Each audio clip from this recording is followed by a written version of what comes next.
Do you need tips for a successful prospecting routine? Let's talk about it.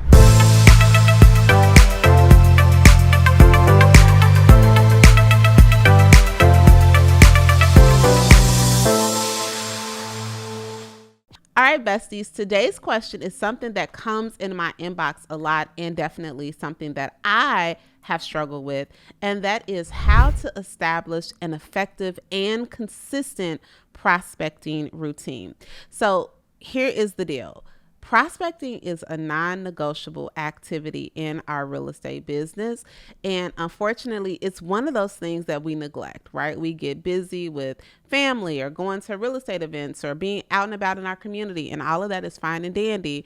But we definitely need to make sure that we are blocking off time every day for our money making activities, and that's getting on the phone and having real estate conversations, connecting with people, just reminding them that we are a resource. So I'm going to give you a couple of tips today on how to block off or designate your days so that you can find more success with having a prospecting routine. So the very first thing, let's start off with Mondays. I like to start my weeks off with a win. So Mondays are the days that I am giving calls to my database and my sphere of influence. Why? Because they already know, like, and trust me. And it's like when you start off on a good foot, when you start off having these conversations with people that you're always in rapport with, or that you're already in rapport with, I should say, it just gives you that nice, for me, it feels like a nice launching pad. So on Mondays, this is when I'm having the conversations. I'm reaching out to my past clients. I'm reaching out to, my neighbors, my friends.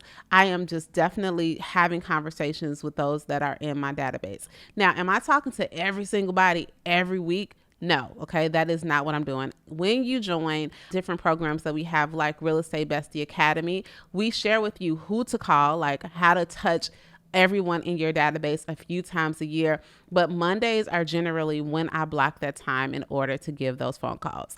Now, let's move on to Tuesday. On Tuesdays, that is when I am having conversations with my current clients that are already in escrow, like they're already in some form of the real estate process with me. We are maybe going under contract or we're going through inspections. I'm making sure I'm calling and talking to them, giving them updates, things like that.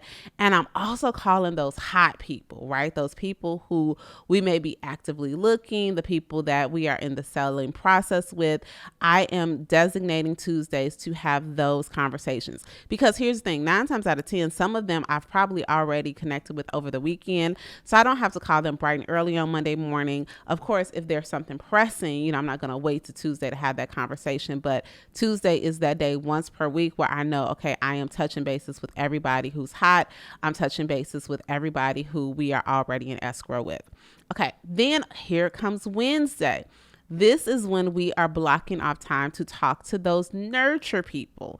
Now, the people that you are nurturing in your database are, those who don't have an immediate real estate need, and they might not necessarily be quote unquote like in your sphere of influence. This may be someone you've met at an open house or someone you've met in passing. So you don't have that same rapport built with them quite yet that you may have with a past client or someone you would reach out and talk to on Monday, but you want to stay top of mind with them as well.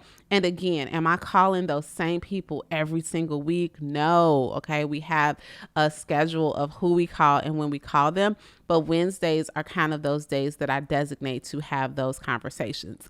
Now, let's think about Thursday, because this is something that a sub agency of people that I think that we forget is, y'all, call your referral partners, call other business people, call the people that you are connected to in the industry. So this is when I'm touching base with my lenders. This is when I'm giving my inspectors a call, the title company people, builders. If there is a builder rep that I may not have worked with in a couple of months or even a couple years, right? I'm going through my database and I'm giving them a call, letting them know I'm still here. I want to know what's happening with inventory.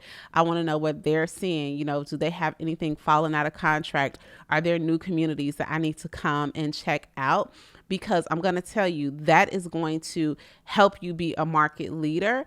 I love getting on the phone with my lender, even if we don't have anything active, or even if we've talked about, we've already followed up and I've gotten your email about the deal or the client that we're working with. But tell me, what are you seeing? What's happening with rates this week? What's happening in the market? What are some other contracts that have come across your door? Because those things are going to help me just be a better market expert. And I think a lot of people miss the value of creating relationships and talking to, your business partners outside of the actual real estate deal that y'all are working on together. And then Friday, y'all, is pretty much a flexible day. I used to have follow-up Friday, and Friday still can be some time for follow-ups, tying up any loose ends for the week. But I don't want to leave Friday to all of my follow-ups, right? Any nurture people that I need to talk to or any of my hot clients, because Friday can get away from you. Fridays are days that a lot of times we're out in the field showing, or I know I have team meetings, I'm doing admin work. So that is more of my flexible day. I want to put more of the heavy lifting towards the beginning of the week so that I'm not overwhelmed and playing catch up when it comes to the weekend. So literally, that is a very easy way to kind of categorize who you are prospecting in your head per week. And it's going to help you become more and more consistent. So I hope that this was helpful for you. And literally just start thinking through, block off where is an hour or 2 or 3, whatever makes sense for you, that you can block off each one of those days to start having those phone calls and just get to prospecting. Because listen, that's where the money is. The fortune is in the follow-up, and whether that's following up with people that you are working with now, people that you worked with years ago, or even your business partners or different associates that throughout the industry, they are going to be the ones that are going to lead you to your next few closings. So make sure that we make time to have conversations with them. Hope this was helpful, besties. I'll talk to you next week.